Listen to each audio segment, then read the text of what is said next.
지연이는 우리나라의 인구 관련한 신문 기사를 모아봤다. 신문 기사에서 각각 어떤 인구 현상을 설명하는지 살펴보자. 자, 인구는 한 나라 또는 일정한 지역에 사는 사람의 수입니다. 콩나물 교실은 옛말, 남는 교실이 걱정. 초등학교의 학급당 평균 학생 수가 2019년에 약 22명까지 떨어졌다. 초등학생 수가 이처럼 줄어든 것은 저출산 현상 때문이다. 1950에서 60년대에는 출산율이 높아 학생 수가 크게 늘면서 전국적으로 교실 부족 문제가 심각했다. 이때 교실 모습을 콩나물이 자랄 때의 모습에 비유해 콩나물 교실이라 불렀다. 하지만 2000년대 이후 출산율이 세계 최저 수준으로 떨어져 앞으로는 남는 교실을 걱정해야 할 형편이다. 이 신문기사 왼쪽에 보시면은 전국 초등학교의 학급당 평균 학생 수를 나타낸 그래프가 있습니다. 그래프를 이해하기 위해서는 이제 가로축과 세로축이 어떤 걸 의미하는지 알아야 되죠. 이제 가로축 같은 경우에는 연도 1963년부터 2019년까지 연도고, 세로축 같은 경우에는 학급당 평균 학생 수, 그러니까 다시 말해서 한 반에 학생 수가 평균적으로 몇 명 있는지를 나타낸 거예요. 1963년에는 무려 65명이 한 반이었던 거예요. 교실 안에 65명의 학생들이 있었어요. 평균적으로. 그러니까 이것보다 더 많은 교실도 있었다는 거죠. 반면 2019년도에는 22명, 22명까지 떨어졌습니다. 우리 반 같은 경우에는 지금 28명이에요. 네, 이거는 평균보다 높은 편이라는 거죠. 네, 이런 식으로 계속 이제 학생들 수, 저출산으로 인해서 여러분들 연령층, 유소년층이 줄어들어서 학급의 학생 수가 줄어든다라는 것을 보여주는 기사였습니다. 그러니까 아까 우리가 지금 유소년층, 여러분들 같은 14세 이하의 유소년층과 노년층, 65세 이상의 노년층을 비교해 본다고 그랬었죠. 앞으로 어떻게 될 건지. 근데 유소년층 같은 경우에는 점점 더 어떻게 되고 있다? 줄어들고 있다. 그렇다면 노년층은 어떻게 될지 한번 또 신문 기사를 통해서 알아보겠습니다. 이제는 초고령 사회를 대비해야 할 때, 평균 수명이 점차 길어지고 노인 인구가 늘어나면서 우리나라는 지난 2000년에 고령화 사회로 진입했다. 2018년에는 노인 인구가 14%를 넘어서 고령 사회에 도달했다. 지금과 비슷한 흐름으로 갈 때 2026년에는 초고령 사회에 진입할 것이다. 이 신문기사 옆에 있는 또 그래프를 한번 살펴보겠습니다. 가로축은 아까랑 똑같이 연도고요. 그리고 세로축은 비율이에요. 무슨 비율이라 있냐면은 우리나라 인구 중에서 노인 인구가 차지하는 비율이에요. 60년대 같은 경우에는 2.9%, 다시 말해서 100명 중에 3명 정도가 노인이었다는 거예요. 그런데 2018년, 최근 제일 가까운 2018년 같은 경우에는 14.3%, 그러니까 100명 중에 14명이 이제 노인 인구라는 거예요. 그러니까 이때부터 고령 사회에 진입하게 됩니다. 자, 이런 식으로 노인 인구가 차지하는 비율이 굉장히 높아지고 있죠.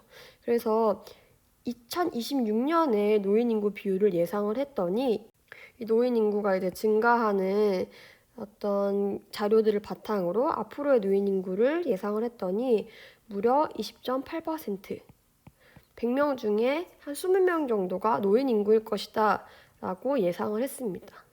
초고령 사회에 진입하게 될 것이다 라고 하였습니다. 자, 그렇다면 유소년층, 여러분들 같은 14세 이하의 유소년층은 줄어들고 있고, 반면 65세 이상의 노년층의 인구 비율은 늘어나고 있는 우리나라의 어떤 모습을 이 기사를 통해서 알 수가 있었습니다. 이 신문기사 내용을 통해서는 유소년층과 노년층의 인구 비율이 어떻게 되는지를 이해할 수가 있었어요. 교과서 61쪽을 통해서 유소년층, 노년층뿐만 아니라 청장년층의 인구 비율까지 우리나라 인구 구성이 어떻게 변화하고 있는지 나타내는 그래프가 있습니다. 같이 한번 살펴보도록 하겠습니다. 인구 구성은 연령별로 크게 14세 이하의 유소년층, 15세에서 64세 사이의 청장년층, 65세 이상의 노년층으로 나눌 수 있다. 인구 구성은 성이나 연령 등을 기준으로 한 어떤 인구 집단의 구성 상태를 의미합니다. 자, 밑에 있는 그래프를 보시면 우리나라의 연령별 인구 구성 비율의 변화입니다. 지금 초록색 같은 경우에는 14세 이하의 유소년층의 인구 비율을 나타낸 그래프고요. 파란색 같은 경우에는 15세에서 64세 이하의 청장년층,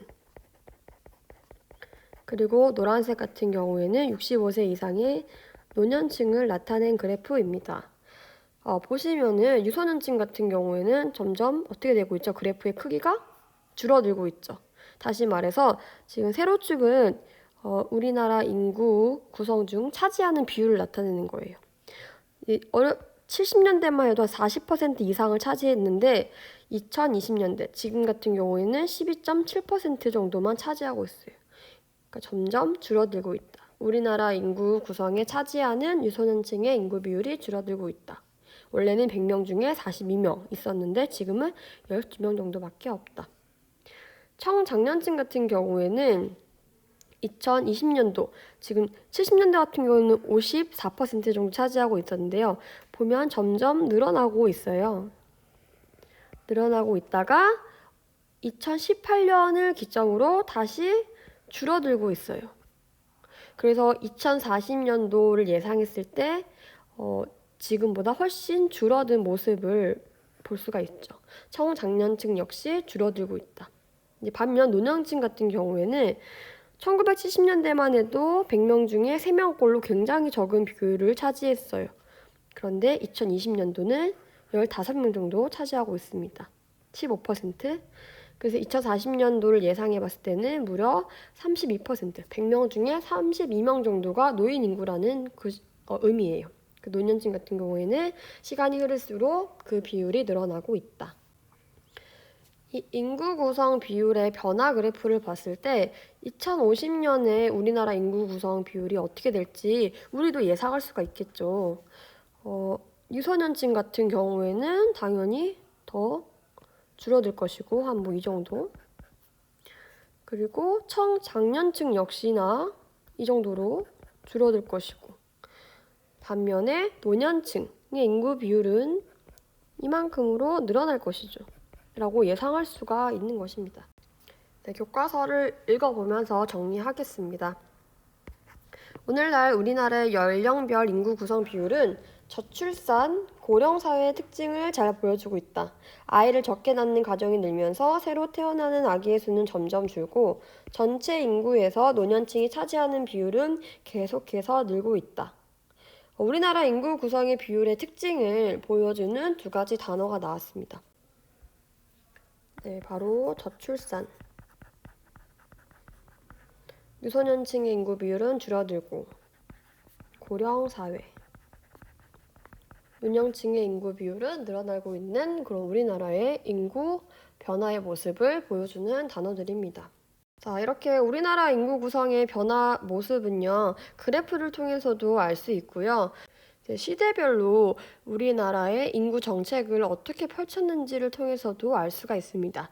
교과서 62쪽을 한번 살펴보도록 하겠습니다.